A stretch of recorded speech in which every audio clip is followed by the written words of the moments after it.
ഒരിക്കലും നടക്കത്തില്ലെന്ന് പിശാച് 100 പ്രാവശ്യം പറഞ്ഞാലും ചില ദൈവപ്രവൃത്തികൾ നിന്റെ ജീവിതത്തിനകത്ത് വെളിപ്പെടാൻ പോവുകയാണ്. യഹോവ സിയോന്റെ പ്രവാസികളെ മടക്കി വരുത്തിയപ്പോൾ സങ്കീർത്തനക്കാരൻ ഇപ്രകാരം പറയുകയാണ്, ഞങ്ങൾ സ്വപ്നം കാണുന്നവരെ പോലെ ആയിരുന്നു.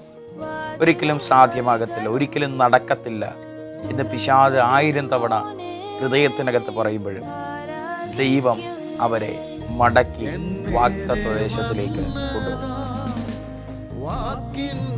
ഇസ്രായേൽ മക്കൾ പറയുന്ന വാക്ക് ശ്രദ്ധേയമാണ്, ഞങ്ങൾ സ്വപ്നം കാണുന്നവരെ പോലെ നന്നായി.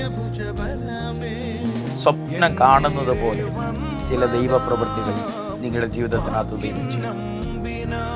ഇത് എങ്ങനെ സംഭവിച്ചു എന്ന് ദൈവത്തോട് ചോദിക്കത്തക്ക നിലവാരം, ഞാൻ പോലും പ്രതീക്ഷിക്കാത്തത് ദൈവം എനിക്ക് ചെയ്തത് എന്ന് പറയത്തക്ക നിലവാരത്തിൽ ദൈവം നിങ്ങളുടെ ജീവിതത്തിനകത്ത് ചില ദൈവപ്രവൃത്തികൾ ഒരുക്കാൻ വേണ്ടി പോകും.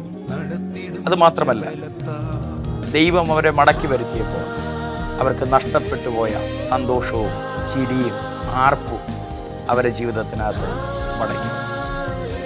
126 സങ്കീർത്തനം പറയുന്നു, യഹോവ സിയോന്റെ പ്രവാസികളെ മടക്കി വരുത്തിയപ്പോൾ ഞങ്ങൾ സ്വപ്നം കാണുന്നവരെ പോലെയായി. അന്ന് ഞങ്ങളുടെ വായിൽ ചിരിയും ഞങ്ങളുടെ നാവിന്മേൽ ആർപ്പും നിറഞ്ഞിരുന്നു. നഷ്ടപ്പെട്ടു പോയ സന്തോഷവും ചിരിയും ആർപ്പുമെല്ലാം നിങ്ങളുടെ ജീവിതത്തിനകത്ത് ദൈവം മടക്കി തരും. തുടർന്നുള്ള വാക്യങ്ങൾ വായിക്കുമ്പോൾ, യഹോവ ഞങ്ങളിൽ വൻ കാര്യങ്ങളെ ചെയ്തിരിക്കുന്നു, അതുകൊണ്ട് ഞങ്ങൾ സന്തോഷിക്കുന്നു. വിശ്വസിക്കുക, നിങ്ങളുടെ ജീവിതത്തിനകത്ത് സാധ്യമാകത്തില്ല, നടക്കത്തില്ല എന്ന് പിശാച് 1000 തവണ പറഞ്ഞാലും ഇന്ന് രാത്രി വചനത്തിലൂടെ ദൈവത്തിൻ്റെ ആത്മാവ് പറയുന്നു, ദൈവം നിനക്ക് വേണ്ടി ചിലത് ചെയ്യും. ഈ വചനങ്ങളാൽ ദൈവം നിങ്ങളെ ഏവരെയും ഒരുപോലെ അനുഗ്രഹിക്കുമാറാകട്ടെ.